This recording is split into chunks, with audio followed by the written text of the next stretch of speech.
Right. Hi, guys. Welcome along to the video. Thanks for joining us. Just so that I can see that everybody can hear me, I hope you've got your beers ready, but please comment below what beers you are drinking.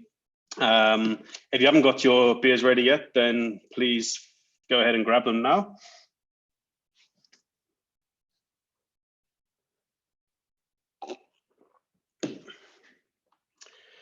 So I've got a beer here. I've got the Lion's Tooth from Richmond Hill, and as instructed, I have put a sprig of thyme in because I understand that's what's best for this beer.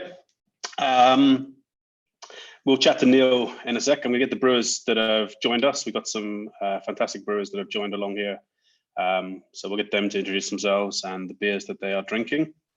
And yeah, it looks like you can hear me. I see Murray from Fermented joined along, drinking the Funk Machine. Donovan's here, Randolph's here. Cameron is drinking an ice cold Kolsch. So that is awesome. Beer Country, you want to know what the entrance fee is? You can pay me later, guys. Yeah, no, we're all good to go. So yeah, today we should be obviously celebrating Fools and Fans. We should be well into the Homebrew Festival.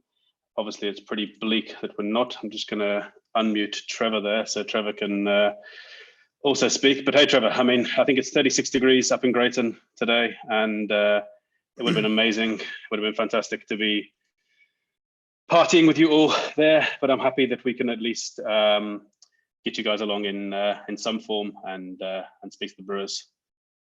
What do you think, Trevor? It's very sad. We've got our third partner in crime, Leon, is there, and he says it's the most beautiful day, 36 degrees, as you say, clear blue skies, proper drinking weather. We would have been knee deep in the homebrew section. Old Bruce Williamson would have been completely unfucking playable by now, and it's just so.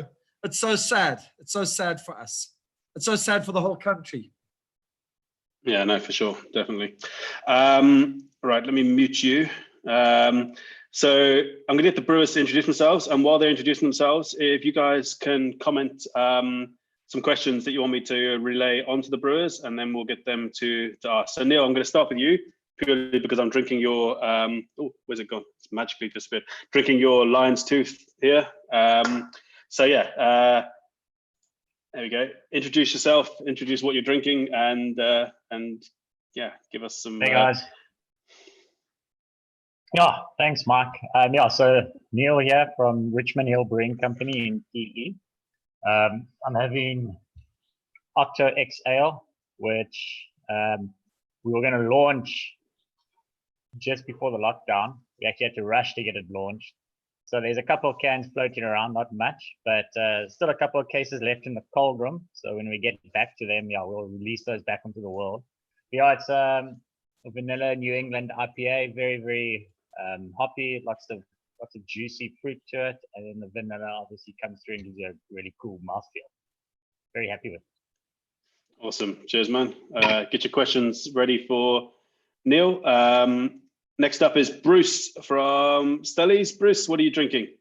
How's it, guys? I've got a Mass Hoppiness over here. Show you the can as well. Always good. Didn't you just win some awards for those cans, by the way? Yeah, so the Mass Hoppiness is actually not in our core range, although we pretty much do produce it all year round. But yeah, the original Stellies beer label that went into can has got a standard series range. And yeah, we got a gold for that. So very excited. Congrats, that the art on the can link up with the art inside the can, and yeah, that's awesome. Yeah, so yeah, Mass Hoppiness is one of our 7% 70 IBU beauties. Always good for a Friday afternoon to get the weekend started. Awesome. Cheers, Bruce. We'll chat to you again in a second. And we've got Ernst here from. Oh, let me try and unmute you. Okay, I can't unmute Ernst right now for some reason, so I'll come back. Oh, here we go. Ernst, we've got Ernst from Cape Mead Company. Yes, Mike. Sorry, I'm in a very slow area with very slow internet, so I don't have any video. No so problem. We can hear you. We can hear you very well. So you can hear me? Yes. Okay.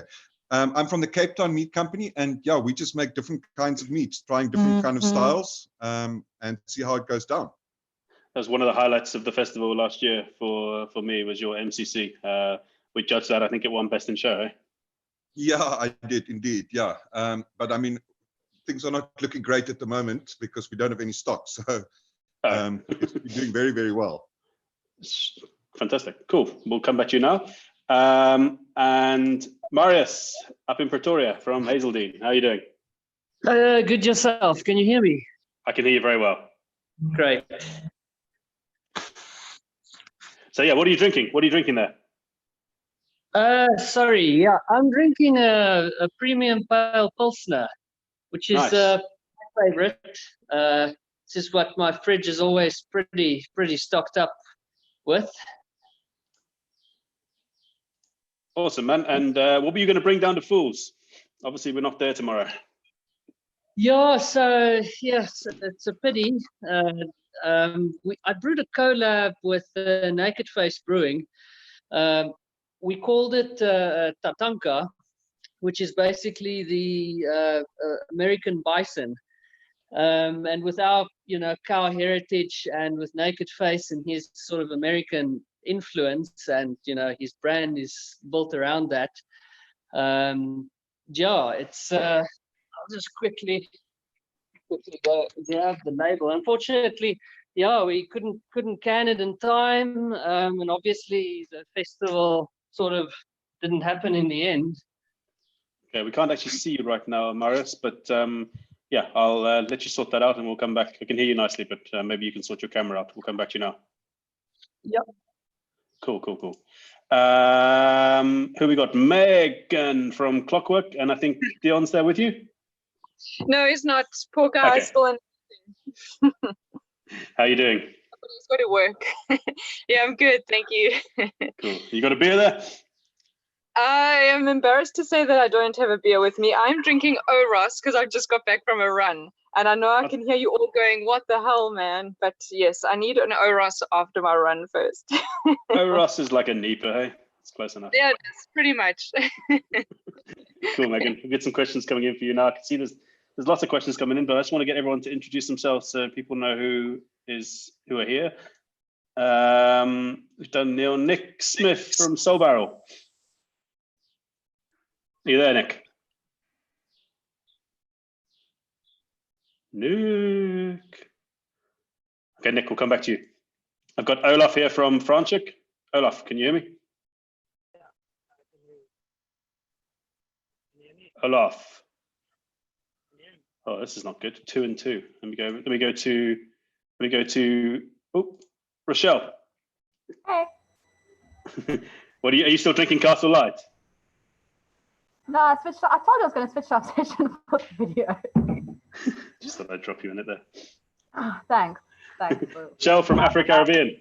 And we've also got, let's unmute Greg in the pool as well. And Greg from Afro at the same time. Where's Greg? Cracking? There he is. Cheers, fuckers. I don't know how you work with that. I don't know how you work with that, Rochelle. Rochelle, I love your new session IPA. We're definitely going to punt this one. 3.5%. I'm loving it. I have a growler full of it. Cheers. One of us went to work today. I asked and you said you were bored. Hell yes. I gave you an option because I'm nice. I need some session IPA in my life. Guys, you got to get this beer. It's amazing. Once again, Rochelle has knocked it out the park while I lie in the pool. Cool, we'll come back to you now. There's some questions coming in for you guys here, but I'll come back to you just now. Rory from Agar, how you doing? Good, how you doing? Good, Thanks man. for having us. Thanks for joining. Yeah, what are you drinking? I'm actually about to open a can of Giant IPA. Nice. It's great to see Giant back in packages. After all this shit that's happened these last few weeks, that's like one of the positives to come out of it for me. Yeah, I'm pretty excited to have some beer in can, I'm not gonna lie.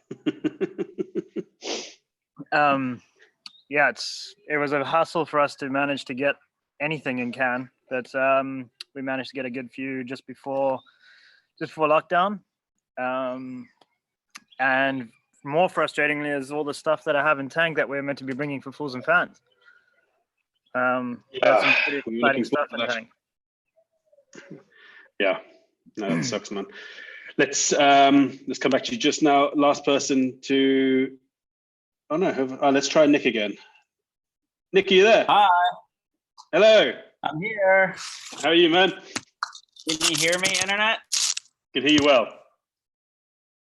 It's your what's up, MTV Cribs? What's going on? What are you drinking there, man? I just got representing the Valley, y'all. Nice. I like that Vice beer. Yeah, me too. Cool, man. We'll come back to you now. Oh, you got some company there as well. Yeah, a little guest appearance. Anyway, how's it going? Cool. Good, man. Good. Let's right. Let's go through some questions here. What do we got? We got. Wow, there's a few coming in. Let me start at the top. Wow.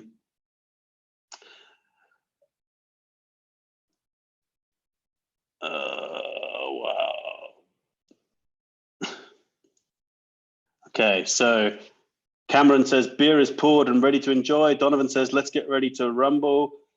David from the UK says he should be in Grayton today. He's pretty upset about that. Randolph is waiting.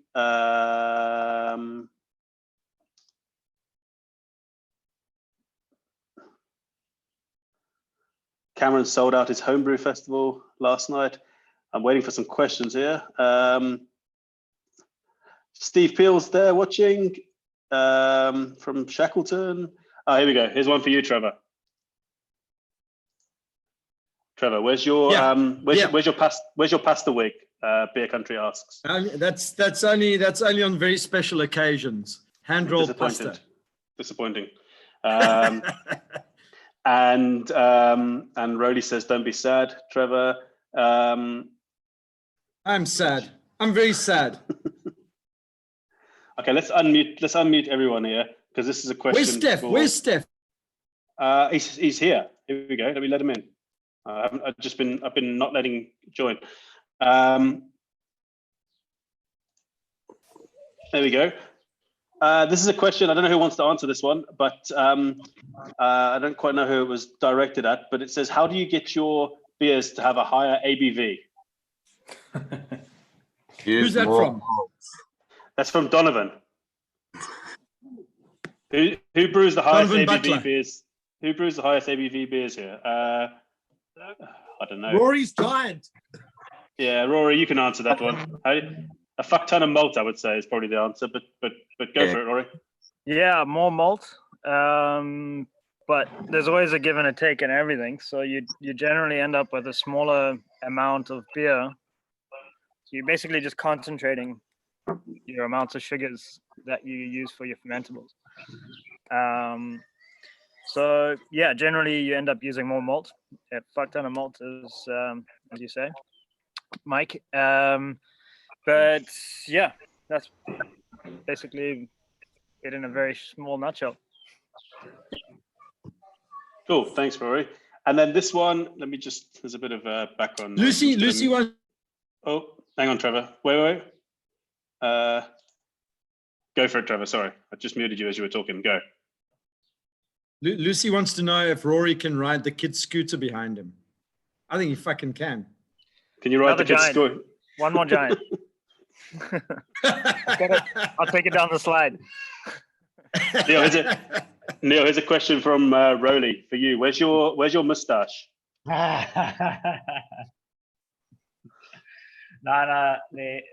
I was ready. I went straight on to the kid watch in my block of flats, so it was deemed very unsafe. So I had to remove it. But I'm considering actually going to grow it naturally now, and just thin it out. Maybe put a bit of work into it. Let's see. Hopefully that will appease the Rolly. Right, how's Lucy Port Elizabeth? It's so hot. It's so awesome. I can't go outside. I'm in a flat. So you bastards. with Same as all me. these in the pool. I'm on the beach. Yeah, I see that. Yeah. Lucy wants to know who's day drunk already. I don't know who wants to answer that one. I'm not yet. Me. Almost.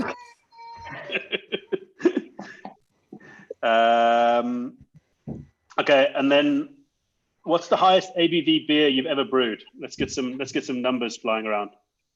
Mine's about 10%. 11.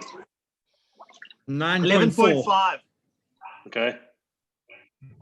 I did a. Always 12% one up. triple. There's always one upmanship.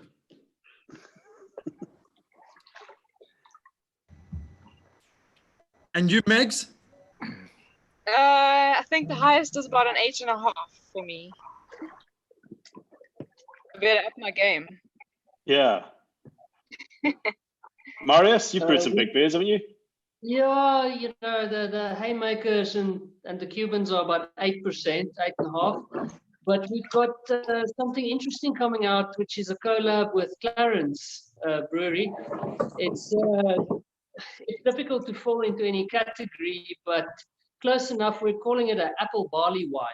So it's coming in at about 10 or 11%. We'll have to test it to make sure, but that's what it kind of tastes to me like, if I have a bit of it. Cool. Beer Country, want to know what time the band starts? I think Greg said he'll sing a bit later.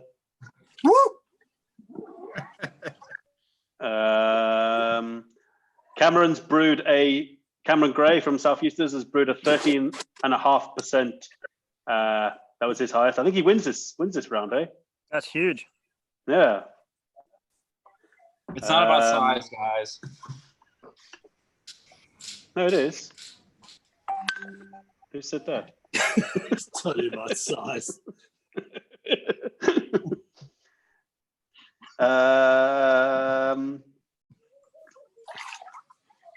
Somebody talk while I'm trying to find a question to ask. Greg, what if you drop your phone in the pool?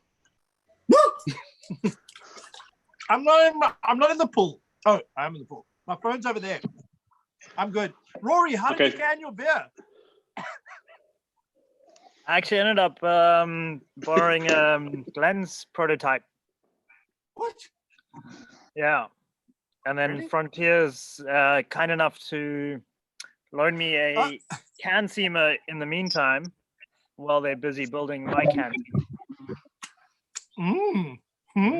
Interesting. What are you using? Glenn's Getting a filler? canning line, Rory. Yeah, well, I need one. But the Frontier didn't have one on built and ready to go. So I was either going to be a Blickman's beer gun or I borrowed Glenn's filler, which did pretty good to start for a prototype. So, yeah, it was sick. Interesting.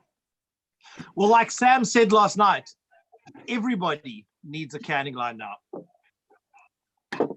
That is correct. That is correct. Yes, Nick. I can see you smiling there. We all needed one 6 months ago to get our head around actually operating them properly. I know. Yeah. So, somebody asked quite a valid question here. What happened to the homebrew competition? Obviously, the judging was supposed to happen on the Saturday after lockdown was announced on the Thursday, or after lockdown happened on the Thursday. So we've got all the beers, we're ready to judge, and that will happen just as soon as.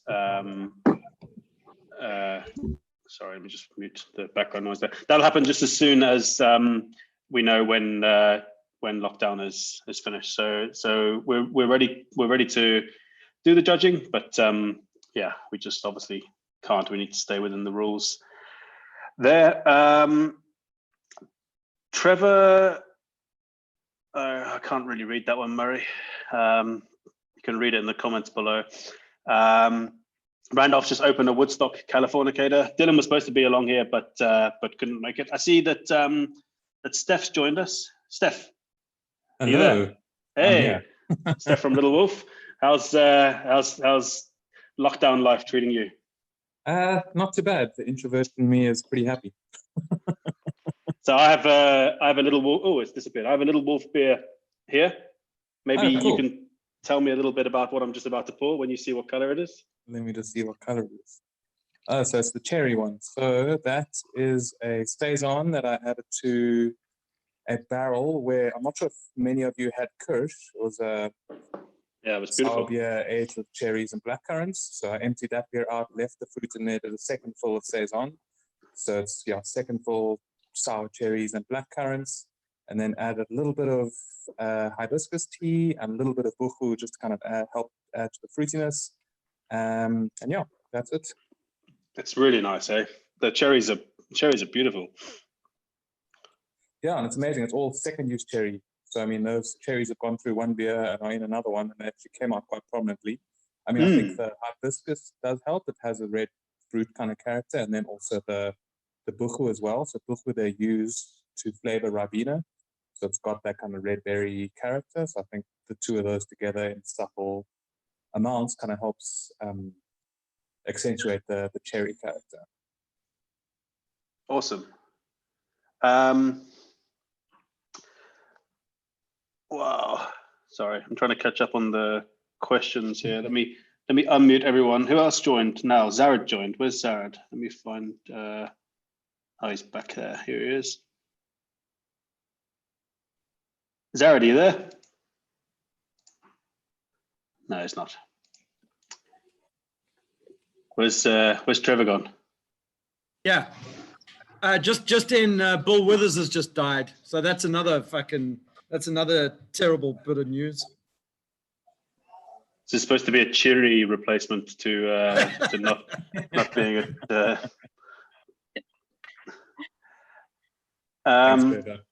Oh, here Michael, we go. can I tell people that we are trying our hardest to try and resurrect this in October, pending viruses and crises and etc. But it's our genuine hope that sometime in October that we can resurrect this.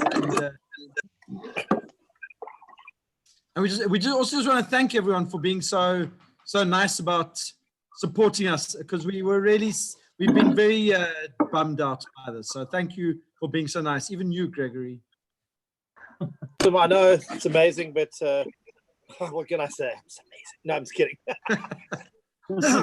I miss you, Trev. You know what? I miss you more. Be here. I was even going to be here for this festival, even though you didn't name it after me. It's totally fine. I was going to come anyway, and then you cancelled it. It's just unacceptable, really. Was it supposed to be the Greg Casey Greyton Beer Festival? No, we were going to have the trophy. The trophy is going to be because it was going to be the National Homebrewing Festival, and the trophy was going to be named the Casey Unified National Trophy. But we wouldn't have fitted that all on the thing. We're going to abbreviate it. Yeah, I think it would have worked well. I would have put my face in it and everything. Yeah. Right, here's a good question for Rory that's just come in. So, oh shit, how do I? How does Rory get all the questions? That shut Trevor up. Rory, are you there? I'm here. Yeah. So, Beer Country ask, what CC is your bike? 1 kitty leg power. Oh, that was worth meeting you for, Trevor. The wheels are actually broken at the moment, so it doesn't go very fast. Lucy's going to award you 50 points in this drinking game if you can ride that kid's bike behind you.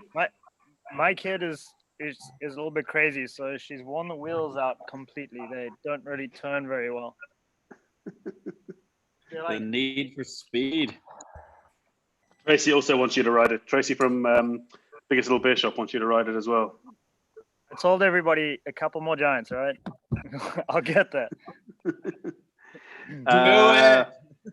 My kids say that we're doing a good job here. That's very cool. Tracy would love to be throwing tomatoes at you right now, Trevor. He's only human. Okay, another question from Lucy. If Fools and Fans had gone ahead, who would have been the drunkest tonight? Anyone want to take that one? Trevor. Definitely me. Definitely me. Back and by far, by a country mile. Not quite in Can the I just say that Saturday- I've been very bad in lockdown. I managed to go to a lot of the Cape Brewers the day before, and I got a bit of bootleg beer from Nick, Captain Nick. I don't know why he's not here. He said he was going to be here, and I also managed to get a bit of bootleg from who else? I feel very bad.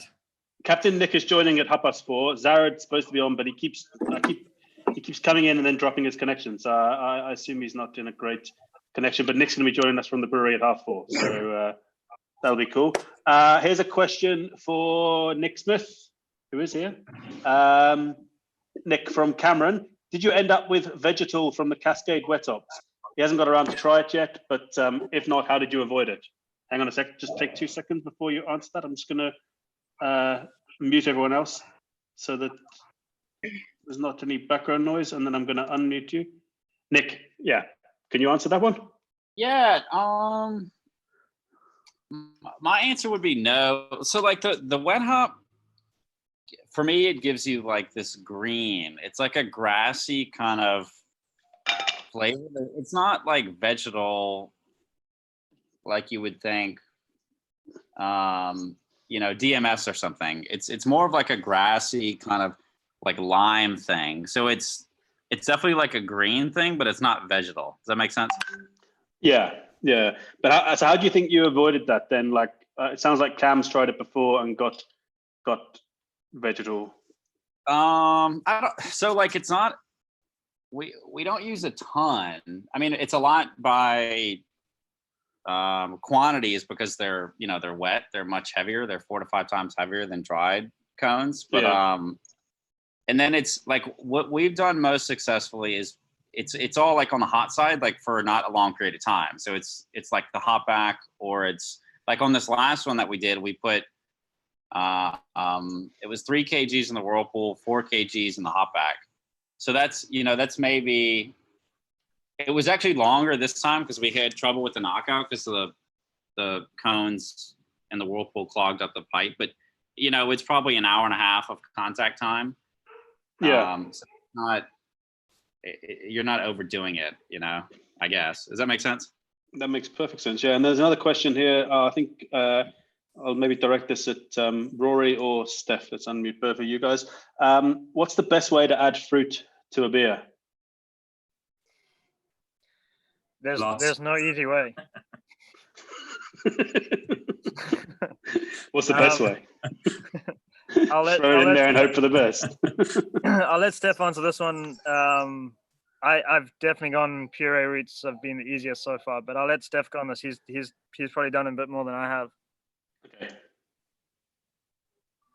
Yeah, no, I don't know if I have, but I'll give it a bash. I mean, the easiest way is to put a slice in your glass afterwards. But yeah, I think purees are fantastic. Purees are really easy, although getting them to settle out is a bit tricky.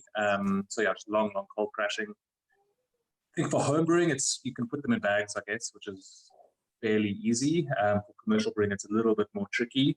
I just did a Herzog-y inspired beer where I put a bunch of apricot in. I just got like frozen chopped up apricots. I think having the fruit in small bits, even if it's not a puree, in small bits, then at least you can, push it through pipes and stuff. Because we've definitely had it a few times where if the fruit's in big chunks, it clogs everything up. You get stuck everywhere, and it's a mission. So yeah, I think purees, and then actually if you can get relatively good concentrates, so find out how they're made, and it's not kind of bolted up with sugar or anything. But concentrates can be pretty good if they're made properly. So if they kind of sterile filter them and then just kind of boil them under vacuum, and then that's what you get. Like if there's no additives to it, those can be pretty good. Like those ones you get from Fruit, F-R-U-T. Yeah, so I've done actually the first sour beer I did with sour cherries. I used a sour cherry concentrate, and it was actually beautiful. It got a lot of the kind of delicate fruit character, a lot of the kind of acidic cherryness, but without that kind of heavy jamminess that you get from actual fruit. So it also depends a bit on what you're going for. Cool. And then also just what comes to mind is Russian River Brewery, when they do their sour beers in barrels, they often add dry fruit. I think you kind of get more concentrated fruit because it's obviously been dried. And yeah, my Herzog beer going back to that. So it had the apricots, but also coconuts that dried. desiccated coconut, which was toasted in the oven. Nice. Anybody else want to add to that? I've just unmuted everyone. I definitely would throw one or two things in there as well. I've noticed a lot of fruits don't come out how you think they will. So something like a peach doesn't really give you a peach character. It gives you almost like a dirty, muddy version of it. Whereas something like apricot actually ends up very peachy in the end. So the best thing to do is just to play around with everything before you go too large scale. But it definitely changes through the yeasts and through the metabolic pathways that it goes through. Cool. And Bruce, you've added some fruit.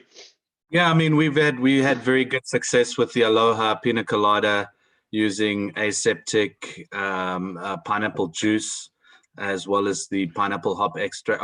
Coconut hop extract.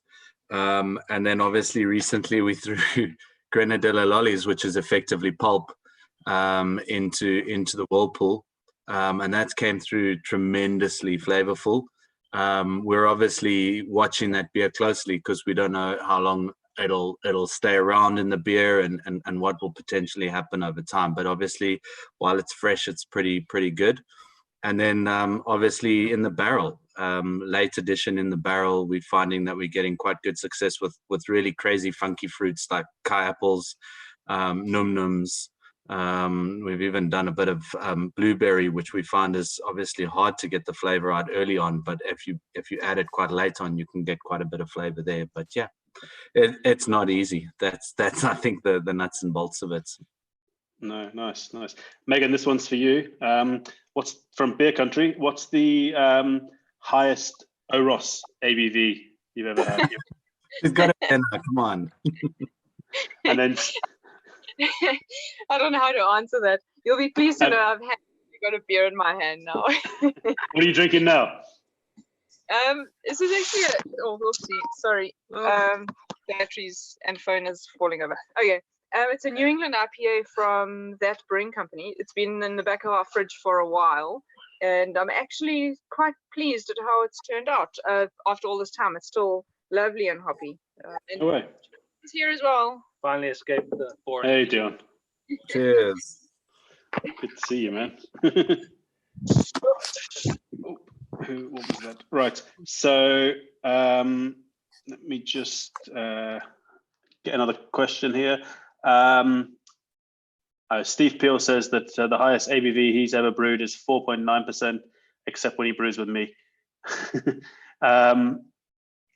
And then Murray from Fermented. Here we go. Let me unmute everybody. This question goes out to everybody. What's everyone's best memory of Fools and Fans? Somebody take it first. Oh, I've got a good one. Trevi, your run tomorrow. Are we all joining for the run tomorrow morning? That's a good memory.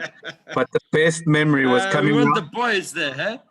Coming around the corner with my boy Charlie, probably close to the front of the pack behind Troy's wife. Coming around that dirt corner where it's really not much of a corner, and seeing Eric's. Was it a Land Rover on its side from the night before? It was a Land Rover. Any way we could figure out whose car it was. There was Land Rover. Bigger fish bottles flying it was in the back of the it was a Land Cruiser, actually. Hey, it was a Toyota.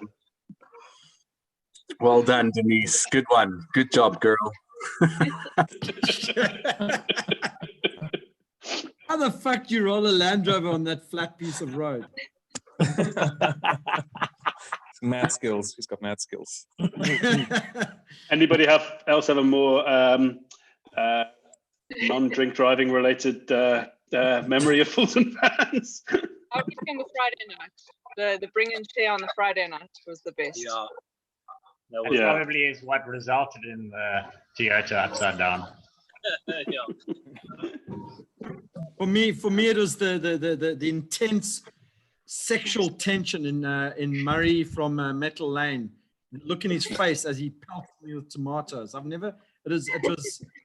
I felt violated after that.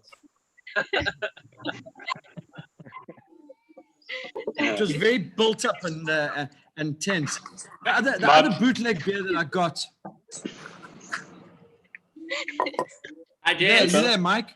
Yeah. The other bootleg beer that I managed to sneak about and get was of course from Steph. But my God, so Steph has made something. I've never heard of a Herzoggy tart before, but what a beer that Steph made on, because Steph is now turning out, is planning. Steph, I don't know if I'm speaking out of turn, but you're trying to put together little kits for homebrewers, and your Herzoggy tart beer was unbelievable. Yeah, that was Why just. don't you talk us through that?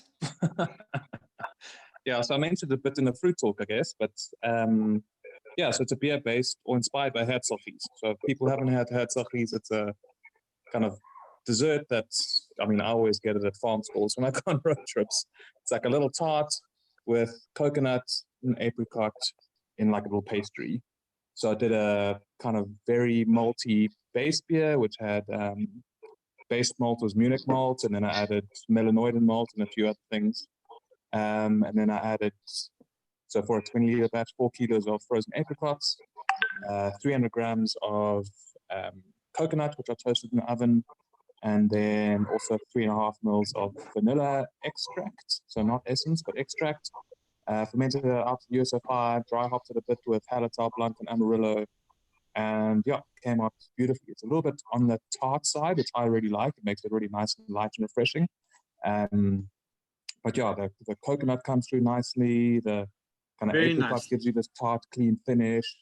And yeah, to me, it came out pretty lekker. It's actually I just finished a glass of it now. I've got it on tap in my garage. When are you going to do another hopricot, Rory? Hang on, sorry, Rory's muted. 2 seconds. No, you can go, Rory. Never again, because of the very first question about how pain in the ass can fruit be. Let me unmute everybody here. So Hello. This is a great question from Erica. Oh, who's echoing? Captain Nick is. Sorry, I'm Nick. just going to mute you, Nick, because it's a bit noisy. I'll unmute you in a second. Actually, Mike, it's a good segue for a beer story. Okay, hang on, Bruce, 2 seconds. Let me mute everyone and unmute you. There we go, because I can't listen to sound in the background. Go for it, Bruce. So introducing Nick to the group, and the previous question was, tell us a great story about Fools and Fans. So I've last unmuted year, Nick as well. He can join in your story. Nick, Thank you, sir. Nick, I think I gave Nick a lift home on the way to the beer festival last year.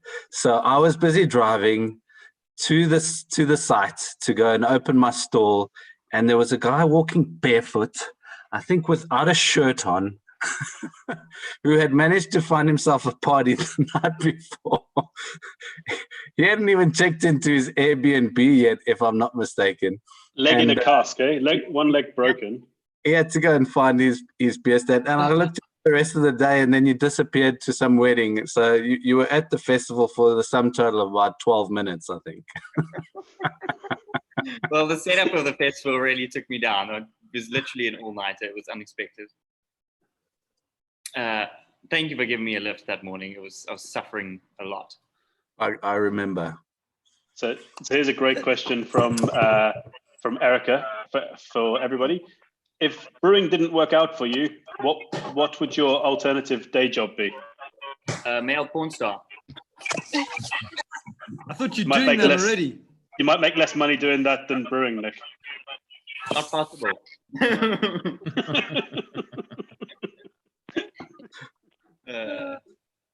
Anybody else? Day job, not brewing? Cooking show. I dabble in the black market on kidneys. Olaf? Greg Casey's cooking show. Has anybody followed Greg on YouTube yet? Fuck, it's dreadful. So I'm just gonna mute everybody to answer this question, because somebody's got like a terrible echo there, and yeah. So now I've lost the question. Robert Blessing asks a recommended sour beer from South Africa. I can easily recommend whenever this cherry sour beer from Little Wolf comes out to buy this. The sour plum for me last year was one of the best beers to come out of South Africa on a whole, but definitely the best sour beer for me to come out of South Africa. And this one I think is going to be right up there as well. So I can definitely recommend that. Anybody else want to recommend a sour beer?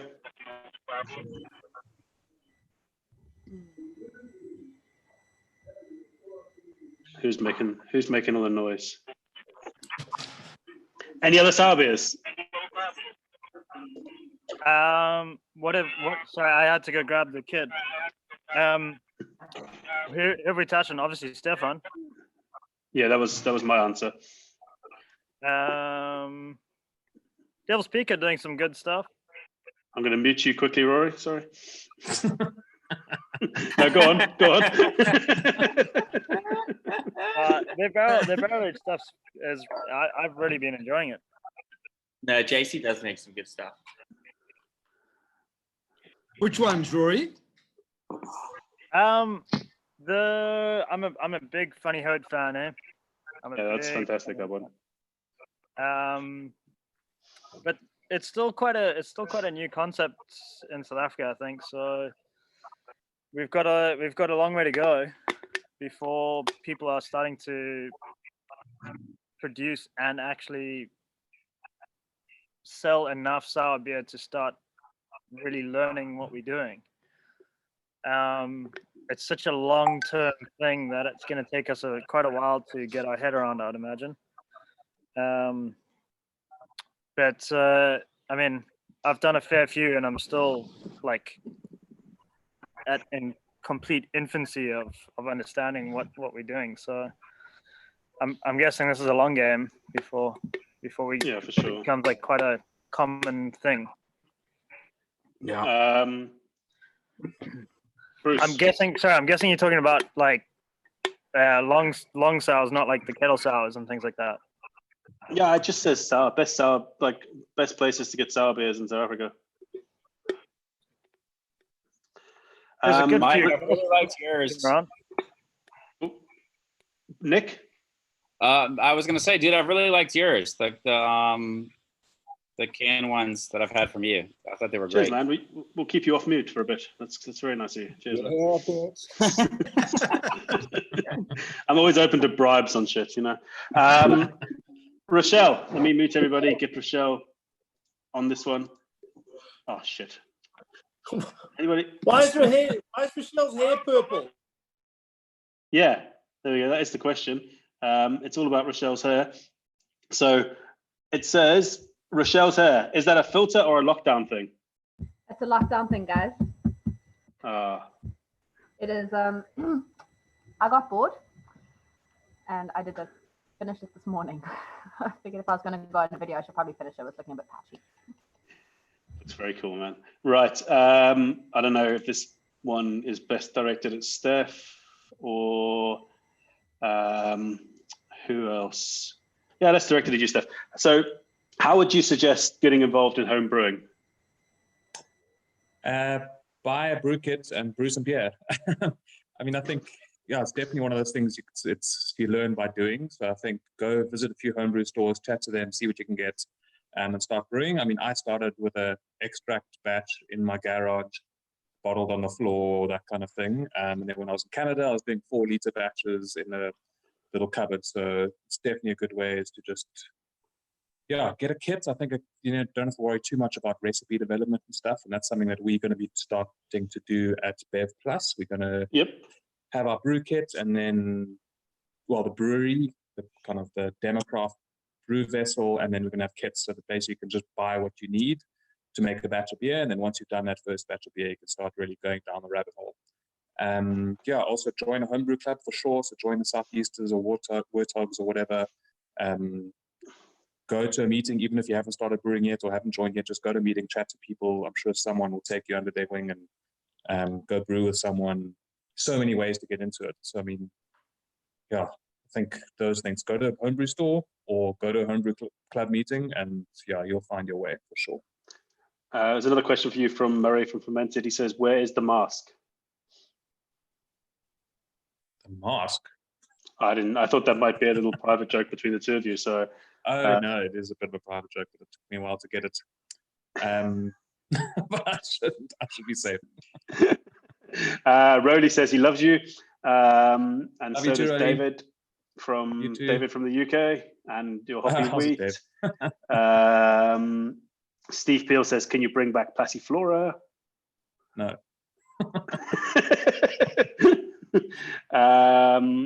Rowley says, "Rochelle, where's Rochelle? Here we go. Let's unmute Rochelle. Rochelle is a mermaid. That's your natural hair color. Is that right?" It is. I've been keeping it a secret for a while, you guys. I've just been dyeing my hair ginger. Good job. Okay, so also Cam from Southeasters answered the question about homebrewing, saying that you can email him, president@southeasters.co.za. The email's in the description below. So yeah, get involved with if that's not your local homebrew club. If you're up in Joburg, then the Warthogs are fantastic as well. The Warthogs tomorrow are having a live brew along, so go check out their Facebook page, and yeah, if like they're going to do a whole load of I think like Zoom meetings like this where you can brew along with them live. That sounds pretty fantastic. I'm going to unmute everybody. Trevor, fill the air while I read some questions. So can't you talk us? I'd love to hear from Olaf and you about your collab with Ewan, because I mean the Wine Thief is doing some very exciting things, Mike. So for sure. I agree that your sales, you've done tremendously lovely work. So talk us through your collab. So yeah, where's Olaf? I think, is he still here? Yeah, he is. Hear me? Yeah, a little faintly, but we can hear you. Hello? So we brewed a Berliner Weisse, me, Olaf, and Ewan from the Wine Thief, especially for Fools and Fans. We brewed just shy of 100 liters of it on their pilot plant there at Franschhoek. It was more of a take on a Florida Weisse. We were going to call it a Cape Weisse because we added grapes. We added Viognier grapes, which Ewan sourced, yeah, it was quite tart without being like overly sour, and then the grapes added a nice sort of complexity to it. And we dry hopped with what did we dry hop with, Olaf? Remind me. Nelson Sauvin and something else. Remember what the other one was? Where'd you get Nelson Sauvin from? Smuggled them down from Joburg, from Brewcraft. Nice. They have. Brewcraft have in stock. It's on their website. You can order them. In big quantities? No, but we only needed 200 grams. So okay, that's what I had. We brewed 100 liters, and it's a Berliner Weisse, so we didn't want it too hoppy. So instead of kettle souring, we co-pitched lacto and sack and like normal brewer's yeast in the fermenter, and then we dry hopped to kill the lactose, so that to stop the pH dropping when it got to the point that we were happy with. You want to add anything, Olaf? I don't know if we can hear you very well, but Can you hear me now? yeah. Okay. Yeah. Well, when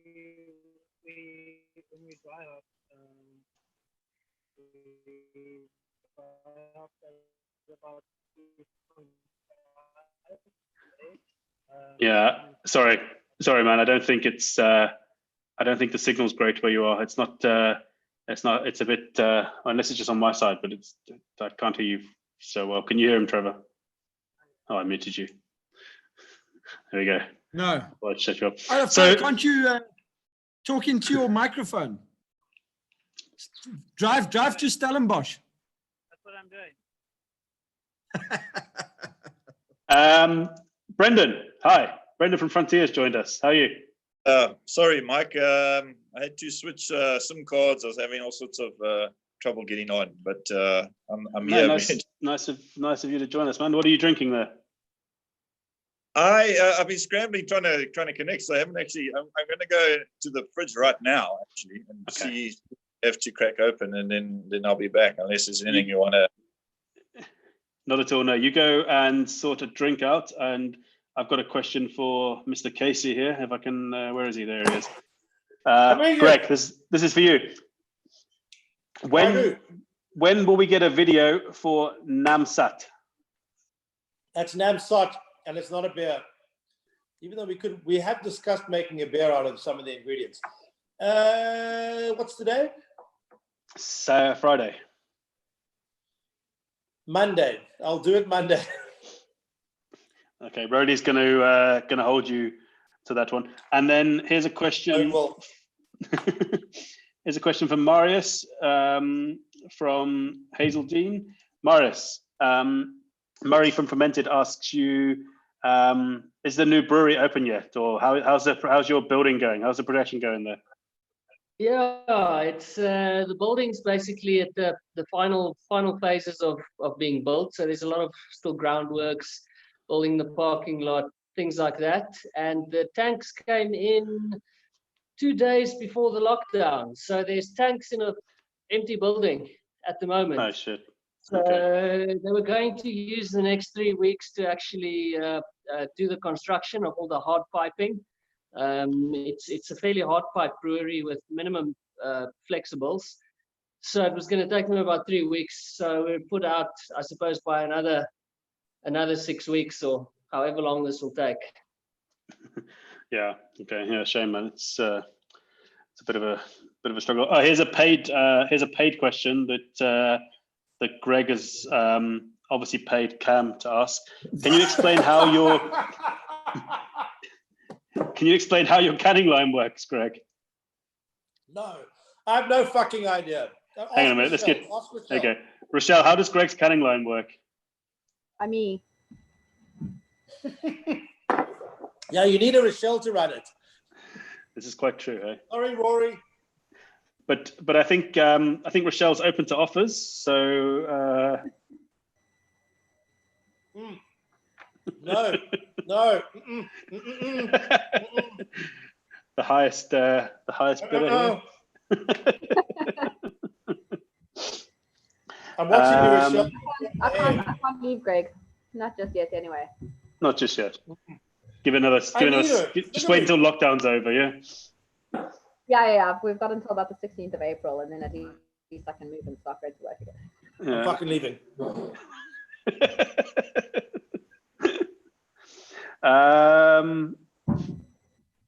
Here we go.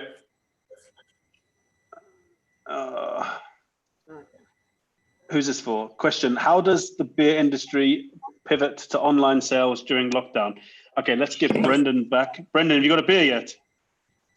I do. I've got one of Greg's and Rochelle's. Fantastic. Just arrived. It arrived on the day we had to lock everything down, so we couldn't get it out to people. Although we have said, look, guys, if you get on to Best Craft Beer now, you can reserve your stock and it will be delivered immediately once the ban is lifted. And we just had a single day sales record today with, a lot of support coming in for all the brands in the shop, which was really got me in the feels. We had a bit of a call to help us and help other brands. So yeah, it was a great day online today, even though people are only getting their beer in 2 weeks' time, one hopes, with the ban lifting. So your website's like completely open. Just you can't deliver, but people can order, get the beers. Yeah, I think strictly speaking, with the way it's being gazetted, you're not allowed to even sell. But we're not completing the transaction. We're not delivering beer. We're not moving beer, and we're not endangering anyone.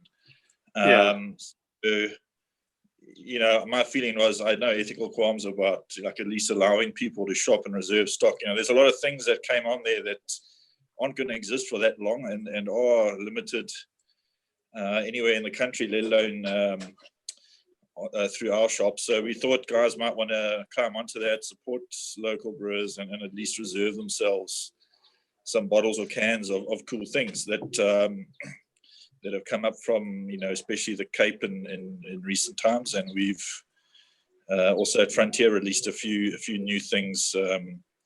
So yeah, it was a really great response by the community to sort of climb in and buy, knowing they're not getting their beer in lockdown, but not only are they getting some great beer, but they're supporting brands and helping keep lights on and very basic things like that. It's a hell of a tough time. Sure, no, definitely. Nick Bush, Drifter Nick, you there? Yes, sir. How's life in the brewery there? Good. I've just found, I think it's the last ever Clarence Road Trip beer, Greg. Am I correct? I have one as well. I have one. Oh, I'm about to crack it. And then I want to catch this tank quickly. Can you guys see me? Can I mute Brendan? Oops. It's a pretty exciting beer. We took a Doppelbock and we got these old bourbon barrels that have a bunch of Brett in them. And we chucked some Doppelbock in here 15 months ago, and it's just been changing every month. It's going crazy. But it's almost at its peak, I think, speaking of sours. Let's have a taste.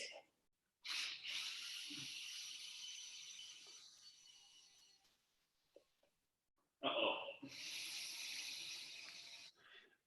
This looks dangerous, Nick. There we go.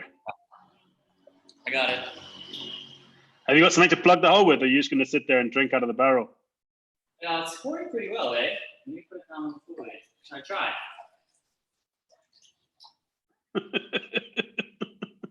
Wow, it's really fucking good. Can you bring some over here?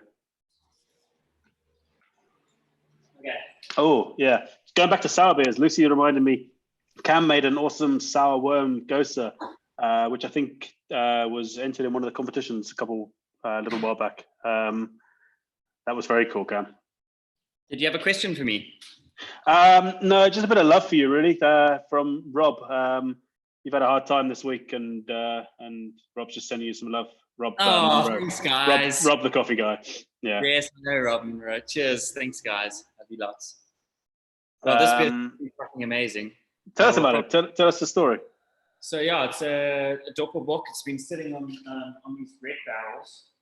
So these were bourbon barrels I used for our Doppelbock in our first launch, which was probably 2 years ago. And since then they got a whole lot of Brett and it's a bunch of other wild, funky stuff in them. So we chucked another fresh Doppelbock in it, and they've been sitting for 15 months now. And it's absolutely incredible how it's turned out. So I'm excited to launch this as a different beer. It'll be in like 750 ml bottles, most likely. Fantastic. But it's it's pretty warm. It's coming out. Can we get some in the shop? Well, 100%. Once it's launched, we'll send them up. Our customers will climb all over that. It's super breaky. Fucking my favorite. I love a good wet dog, wet blanket. And combined with these like fruity characters with a little bit of oak and vanilla. So it's, I think it's an amazing balance. Awesome. Michael? Yes. You've avoided the one question from one Lucy Cornet, who wants to know if you had to choose between drinking Newland Spring, Jack Black, or Devil's Peak for the rest of your life, which would you choose? Jack Black, Devil's Peak, and Newland. Oh, sorry, I muted you, Trevor. 2 seconds. It depends which beer, eh? Conceptually. Right now, I mean, Newland Spring's out of the question. There's no, that wouldn't be. It's between Jack Black and Devil's Peak. The Jack Black collab they did with Mad Giant, the pale ale was amazing. Their Cape pale ale is tasting quite nice lately.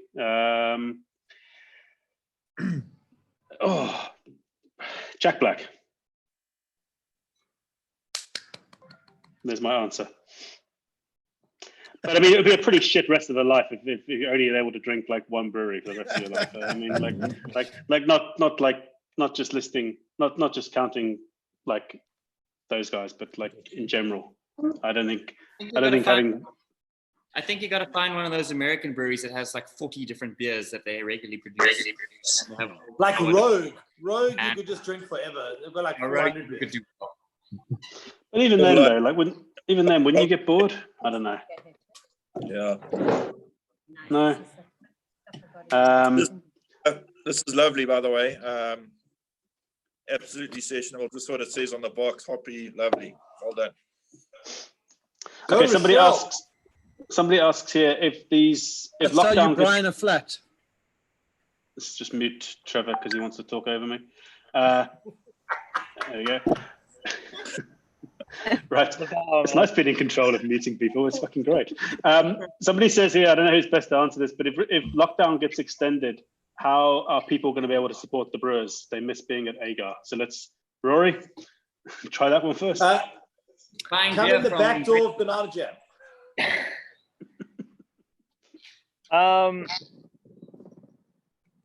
I'll run through that question again. If lockdown gets extended past these 21 days, how are we going to be able to carry on supporting you guys?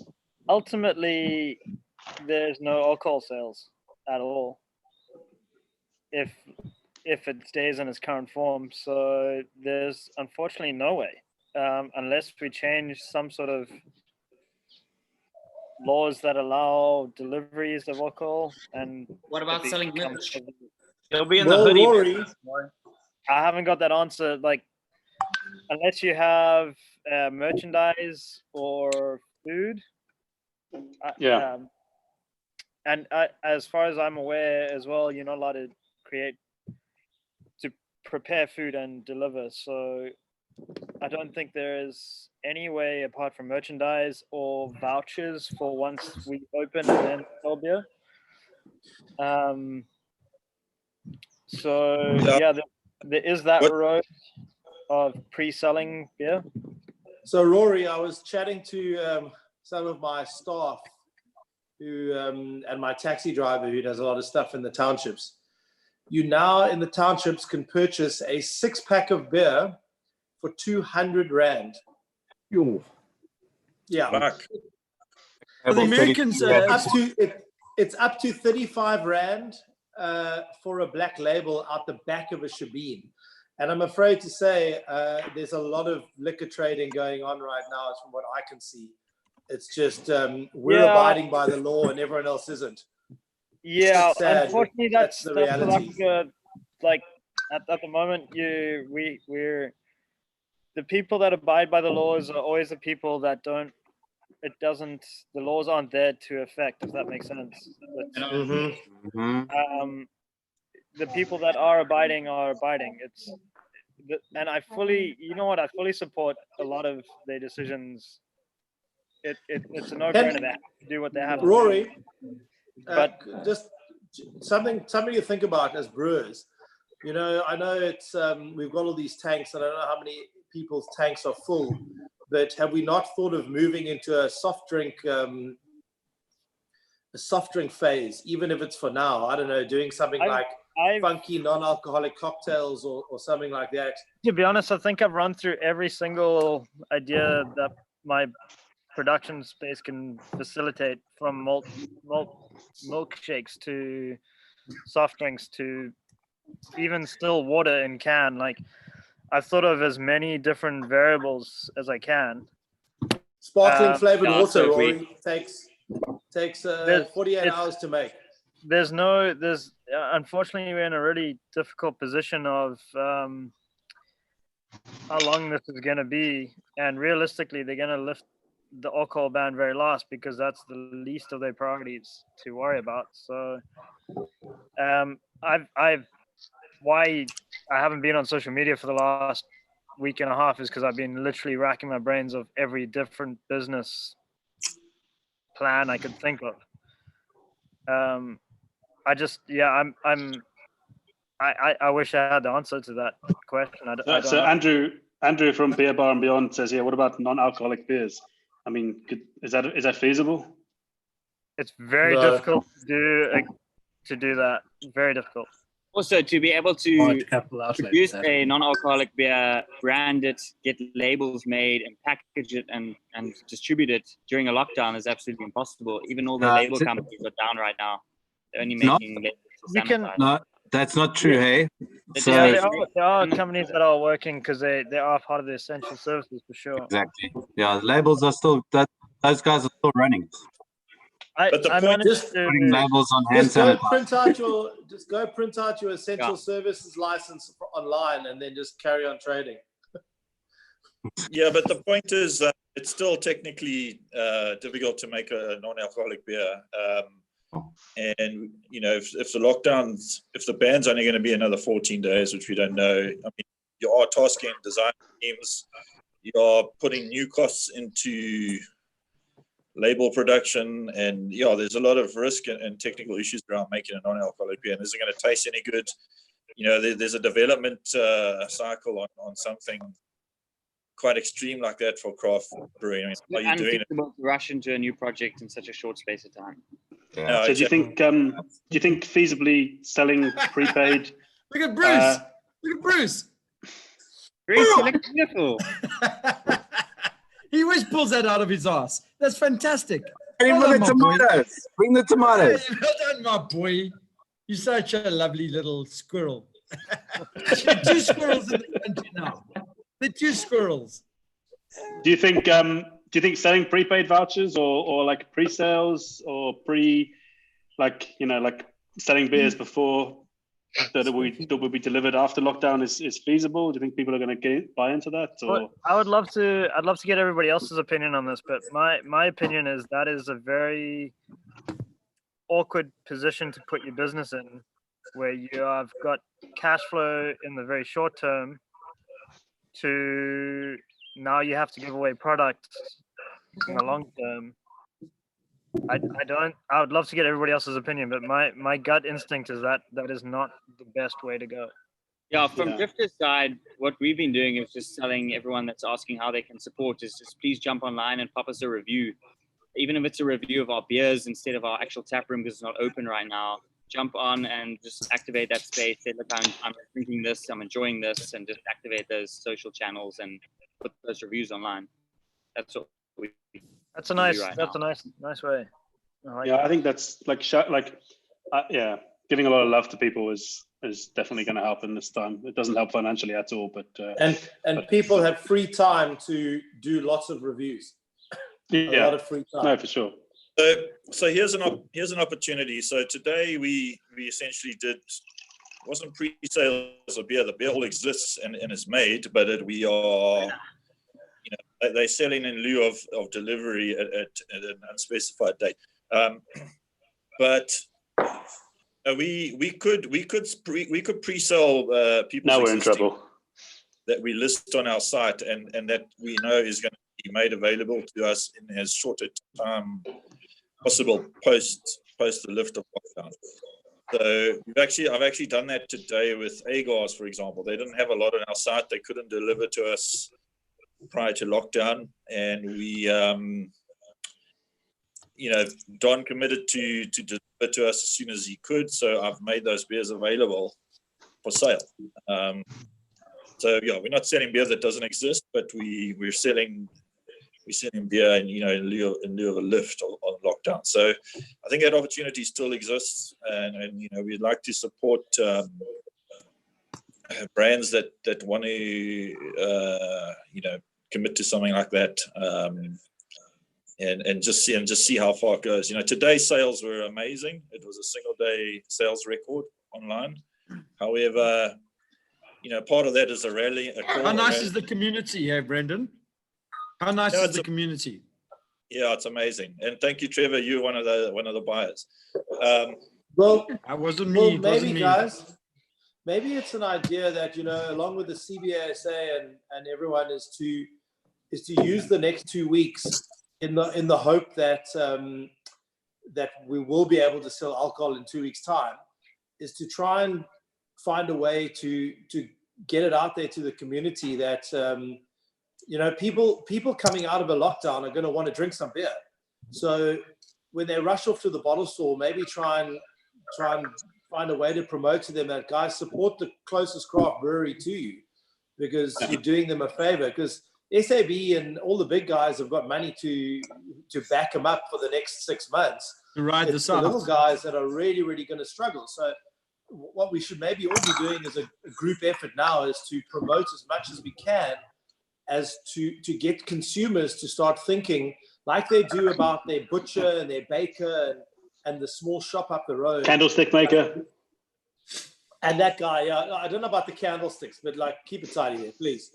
But at the end of the day, it's like try and get these guys now. You've got 2 weeks to drill it into their head that when they leave their house for the first time and enter a bottle store, they need to buy our beer and not a 6 or a case of Castle Light like me. You know, fuck. Yeah, I think there is an opportunity. And I wanted to come to that point in a thanks video I wanted to release, tomorrow if I can. But that one of the unseen benefits maybe of this pandemic is a little bit more sensitivity to how fragile economies are and how and the position small businesses are. And I mean, small business and entrepreneurship drives all the great economies. And so I think there is a bit more sensitivity to it, and it's about driving that message home and making your future choices, whether it's bread, cheese, beer, whatever, to support the little guy. Definitely. Okay, so then let's move on to something a little bit more positive and looking forward to the next 10 years. What do we foresee? What do we foresee the major trends in the South African beer scene within the next 10 years? That's from Alex Brook. Sorry, I can't read because I've just cracked open this Harambe. Yeah, so good. We're going to be in the same boat right now, Nick. I'm done. But somebody else can answer that question. Major trends in the South African beer scene in the next 10 years. Go on, Nick. You go. Okay. Well, I think as far as the craft beer industry is concerned in South Africa, we follow some of the major trends like the US. I think we're going to see a lot more tap rooms opening with wider variety of beers on tap. So anything from 10 to 20 different varieties of beers. In 10 years' time, I would hope that almost every single craft brewery in South Africa would have their own arsenal of sour beers and a barrel-aged beer program. And a good tap room. Sorry? And a good tap room. Yeah, of course, a good tap room. I mean, that's what is the best business model and best business case with a brewery, is to sell everything on site.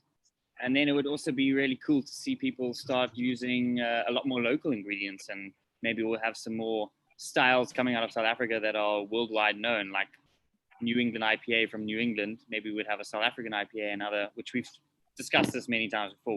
What is a Sniper? But from my side, I think, looking at a lot more variety and a lot more quality in terms of the tap rooms and the number of beers and different styles on tap. And I think the other argument supporting what Nick's just said about tap rooms is one of the only ways to realize any decent margin in South Africa, the way the clampdown on tap space and the price wars amongst the bigger guys. I think what we'll also see is, and I heard this from someone outside of the industry, just a consumer, but someone that had traveled a bit, which made his opinion really interesting, was that he thinks there'll be a second wave. Like our first craft wave wasn't great. It was a bit like the launch of wine into the UK, where we led with all the shit and everyone was damaged. I think there was a bit of that in craft beer, expensive, not consistent quality here and there. But I think we're going to see a second wave of interest in more niche producers and niche beers. My question, what's going to happen if we look at, I never think of the South Africa on racial lines. I always think this is my market, and how do I market to my market? But what is going to be the adoption in the emerging black middle class onto products like craft? And we have seen in America, for example, that it's entirely a white man's drink, but that's not the case over here so far. Like increasingly, guys coming to my tap room, black middle upper consumers, which is encouraging to me. But as a question is, like, if we all want to see solid growth in this country, we need to be growing in the only growing demographic group. And, I think that's going to be interesting. It's going to be a key to, just to how sustained success or growth, will be for South African producers. Yeah, for sure. Another question here from Mr. Vest, Mr. Beer Pants. Are you worried about the security of your breweries during lockdown because of the need for alcohol with regard to break-ins? I've been sleeping here every night and I haven't had an issue yet. Apart from you stealing all the alcohol. Outside. People are scared of you, Nick. Look, I don't think it's a concern at the moment. From the brewery. When you sleep in the brewery, are you clothed or? Are you wearing clothes when you sleep in the brewery? I'm actually naked right now from the waist down. I've been naked for a week. I hope so. I hope so. From the waist down, it's just not. There's another comment on here about low alcohol beers, low ABV beers that are more flavorful. I think it seems to be a common trend, eh?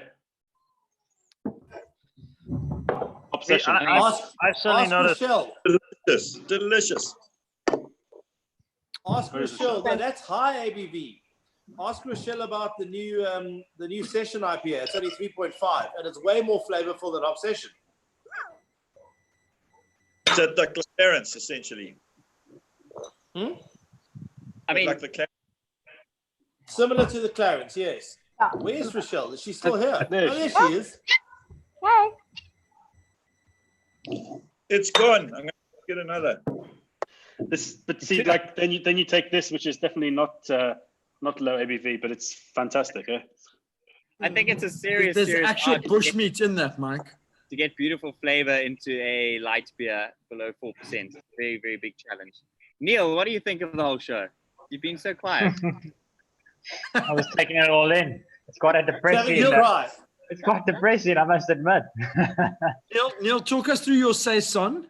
Talk us through the saison. I haven't tasted it yet. I haven't had the chance to get it. No, the Lion's Tooth. Lion's Tooth. Just talk us through that. That was a collaboration brew I did with Kindred Kitchen in PE. Didn't you just win a medal? Didn't you just win a label? A label, yeah. Yeah, well done. Congrats. Ashley Reed was the designer. He's been doing a bit of work for me lately. Into My Drink, Lion's Tooth. There was actually a beer for Fools and Fans, which is Stay Present. That's another one of his labels. But anyway, Lion's Tooth. I think I'm having it now. Yummy. Saison, but I wanted to make it a little bit different, so I added orange peel to it. Not that different, but then I used dandelion tea, which gives you this lovely hay, earthy character to it, which I feel works really nicely with that saison citrus note and the banana and the cloves. Did you chuck it in the whirlpool or what? I did a massive tea extraction and I injected that into the fermenter after de-rest. Yeah. Nice. Yeah, and it worked. Yeah, it worked like a bomb. And then what I love about it, and it's something that I've been pushing very, very hard, is you serve it with a tiny little bit of the herb thyme. Take a little bit of thyme, slap it between your finger or your hand, and then drop that into your glass. And then just like there we go, Mark. No less than that. I had one. No, so you've got a lot of time on your hands. I put the whole fucking thing in. Is that wrong? No, man, going too hard. Don't take like just the end bit. I always go hard, me. Go hard or go home. That's my motto. And that, I mean, that this Harambe is good, eh? Completely, yeah. Yeah, you've got a lot of time on your hands to do that. Yes, and probably the Brucey? 100th person to say that now. At Clarence, we had a list of all the puns everyone came up on the day for time-related puns. So unoriginal, Nick. I can't even remember Clarence because I had a blank out when I got told that I was going to jail because of certain underage people. That was very mean of you, man. That's possibly the best prank ever. Bruce, are you happy with the Grenadilla lolly? Lolly is delicious, but we need to get to the beach. That's the only problem. I'm on the beach now. Yeah, see, man. Yeah, it's Oscar man. No, we were blown away by the flavor that we got out of the lollies. Seriously, we did 100 on the day, and to be honest, I was happy with the beer. I was ready to launch it, and then my sensory panel, which is Karen, said, "Listen, this is a Grenadilla Lolly IPA, and it needs to be in your face. It can't just be a hint." So we did another round in the fermenter, and we added another 60, 70 Grenadilla lollies into the fermenter. So it's 170 odd Grenadilla lollies in 1,000 liters, and it's it packs a real How did punch. you sterilize those lollies when you threw them in the fermenter? What did you? We took wort out, or sorry, we took beer out, and we boiled it to melt them to So we sanitized them What through did you melting. do with all the little sticks? Did they go in as well? It was Okay. we were gonna guess, but if you look at our Insta, you'll see the photo. We actually took a hop bag, a mesh bag, and we held that over the whirlpool when we threw all the lollies in. So the pips and the sticks came out immediately. You didn't throw in that beach vendor as well. Yeah, Trevor? You didn't put the beach vendor in the you didn't dry hop the beach vendor. I didn't tell you guys the story, eh? I had to fetch that guy from the Kraaifontein taxi rank. He's an ice lolly vendor on Camps Bay Beach, or Clifton 4. And he's the guy who walks around with his cooler, chips Sucker to make you vaka. lolly, jolly to make you lolly, sucker to make you vaka. And he was selling to all the guys on the lawn there. But on the way back to the thing, he was like, "Yo, boss, how much did we make today?" So I said, "Listen, dude, all the takings of the lollies, that's your cash payment for being here today for us." And we gave him the cash, and he was like, "Hey, even in my 19 years in prison, no one was so nice to me." And I confess that he'd slacht too out. I know, he was like, "Yes, but I'm transformed now. I don't murder anymore. I just sell lollies." So you like a 26er, Brucey? Just something like that, my bro. Greg, where's your background gone? Oh, I've been changing backgrounds all day. I can't be asked anymore, really. Wait, hang on. Virtual background. Oh, wait. What is it? Let's call a rapid 5:30, and we this is so nice. Yeah, we miss you all, definitely. but it's not like the real thing. We love and miss you. Today and this is the geeky nerdy beer festival, and we will be back. We will. And thank you for everything. You are so lovely. I'm starting to get a bit more pissed. You haven't Trevor checked, starts to say he loves you, then you know it's time.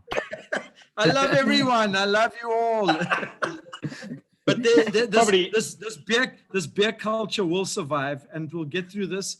And you are all going through a terrible time. I had a chat to my friend Andre. He's also having a terrible time, and my heart goes out to all of you. And if there's anything we can do, I've got a fucking ambulance that I can shove beers in the exactly, Trev. That's what I was saying. Yeah, we've got a whole scheme going. But the American prohibition project didn't go well, and this won't last for too much longer. Yeah. How talking about lasting? So there's a question here. Like realistically, how long do you feel the breweries can stay alive under the current conditions? Like days, weeks, months? Like one lockdown, 21 days. Beyond 21 days, you're going to see us starting to drop like flies. Yeah, the restaurant business is 21 days. It's going to get ugly. Yeah, I think realistically, restaurants and breweries probably have a month. If you're well established, you've got a month and a half. If you are medium established, a month. If you're new, you're fucked already. It's basically like if you look at banana jam, we took the stance on, we knew, well, before this is even close to happening, when we discussed it, we said we can send all our staff on a full paid leave. And we're all going to work together on this. We can shut the restaurant down for 3 weeks and everyone can get paid. Everyone can just carry on, can come back to work in 3 weeks' time, and we just fire everything back up again and all put 110% in, and we can make things work. If it goes on another 3 weeks after that, 40% of the restaurants in South Africa will close. Guys were struggling already, and I think breweries are very similar. It takes a long time to establish yourself in the market. So yeah, it's gonna take. If we go over 3 weeks, a lot of people are fucked. Yeah. I think that's. My feeling is I think we won't. I think 21 days will be it, and they'll have to go for the people. For people that are more hard up than we are, they're going to have to open things up. So I'm hopeful, optimistic about that, and it's all. Has anybody heard on right now while we all talking beer and shit? They had a whole thing on the news now. They came out and they've decided to restructure everything again for the lockdown. So they're changing all the lockdown rules. Maybe when we get out of this this sort of conference thing, they've changed a few things, because like I said, I've seen stuff changing on a daily basis now. 50 people in a taxi, 100% taxi full, 75%. No informal trading on the streets. That's 10.5 people. Trade on the streets. So they're changing the rules on a daily basis, it seems. So you never know. Tomorrow we might get.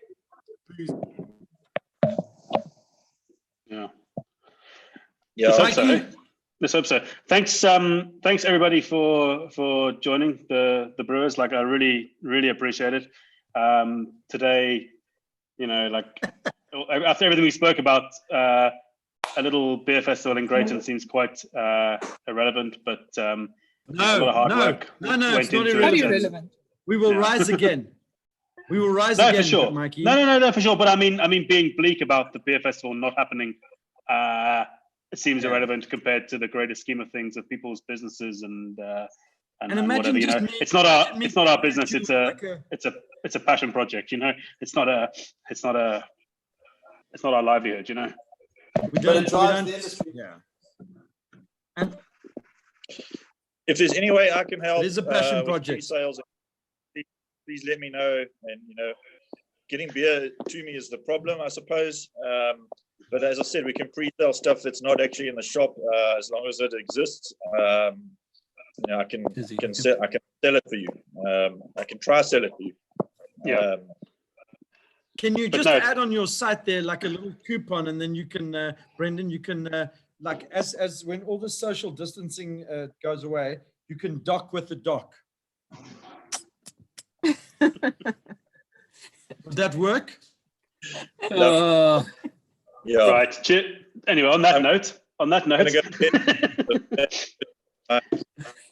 Thanks, Mike. guys. Mike, you've been fantastic. Thank you very much. Thank you. Bye, everyone. Thank you. That was awesome. Thanks, Mike. Do this again soon. Cheers. Thanks, Mike. We got. Thanks a lot for joining us, guys. It's much appreciated. Hope that live stream video was a little bit informative on what's happening in the industry now. If you wow, this Harambe is good. If you want to support these guys when lockdown's over, basically just like they said, go ahead and find your local breweries, go and buy all the beer you can from them, and support them. We need these. What's Trevor's hand up for there? Let me unmute. One last thing. Go on then. So just remember the virtual brew day tomorrow. All home brewers doing a virtual brew day tomorrow, and that's keeping the thing going. Wertog's Facebook group. I think it's kicking off at 9 or 10 o'clock tomorrow morning. But yeah, thanks, Trevor. I'm gonna mute you again. Hey, Mandy. Namaste. So yeah, thanks for joining us, guys. Most appreciated. Yeah, we'll see you again next time for another video. Cheers.